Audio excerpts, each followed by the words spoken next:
Hello बच्चों, आज हमारे प्रश्न है निम्नलिखित में से कौन सी एक संख्या पूर्ण वर्ग है। हमें देखना है इनमें से कौन सी संख्या हमारे पूर्ण वर्ग है। तो इसमें से हम देखेंगे 7225, ये अक्सर हमारी किसकी है, 85 की है।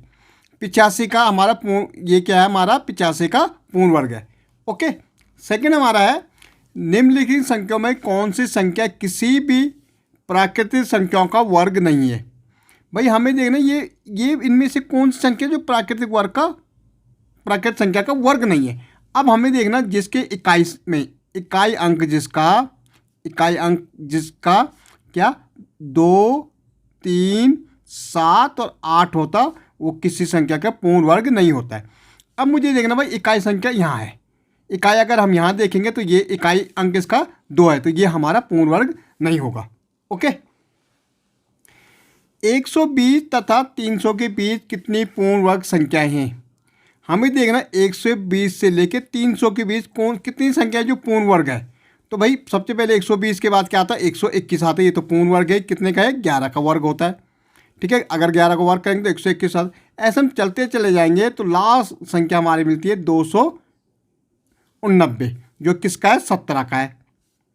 ठीक है, अगर अब पहली संख्या हमारी है वो अंतिम संख्या हमारी है, तो हम क्या करें, अंतिम से पहली संख्या को क्या कर देंगे, माइनस कर देंगे और उसमें कितना +1 कर देंगे।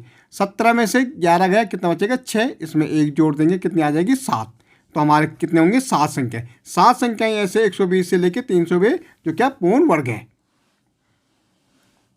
देखो 1, 5, 8, 7, 6 के वर्गमूल में अंकों की संख्या ज्ञात करनी। भाई इसका वर्गमूल निकालना और उसमें कितने अंक होंगे वो हमें पता करना।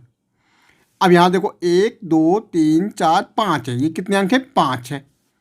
ये एक विषम संख्या 5, तो इसमें 1 जोड़ दो, ये हो जाएगा 6 और बट्टे में 2 कर दो, तो कितना होगा 6। और इसको फिर काट दो 3। इसका मतलब अगर हम इसका वर्गमूल निकालेंगे तो उनके अंकों की संख्या कितनी होगी, 3 होगी। तो हमारा ये राइट आंसर हो गया। निम्नलिखित में से कौन सा 498/1494 का सरलतम रूप है। भाई क्या बोल रहा है क्वेश्चन में कि देखो 498/1494 का सरलतम रूप निकालना। इसके लिए पहले 2 से काट दो, 2 से कट रहा 2। एक चीज़ हम अगर सीधे सीधे देखेंगे, 498 गुणा गया 3, 3 चौको कितना होता, 3 8 24 हासिल 2, 3 नंबर 27 और 2 29 हो जाएगा। 3 चौको 12 और 2 कितना हो जाएगा, 13 14।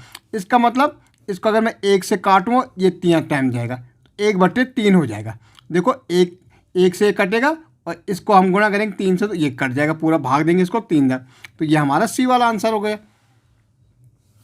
यहाँ देखो हमें क्या 5 7 4 8 4 3 में 7 के स्थानीय मानों का अंतर निकालना। भाई इसके स्थानीय मान होगा, देखो पहला इकाई, दाई, सैकड़ा, हज़ार, 10,000 पे, तो कितना हो जाएगा, 70,000 हो जाएगा।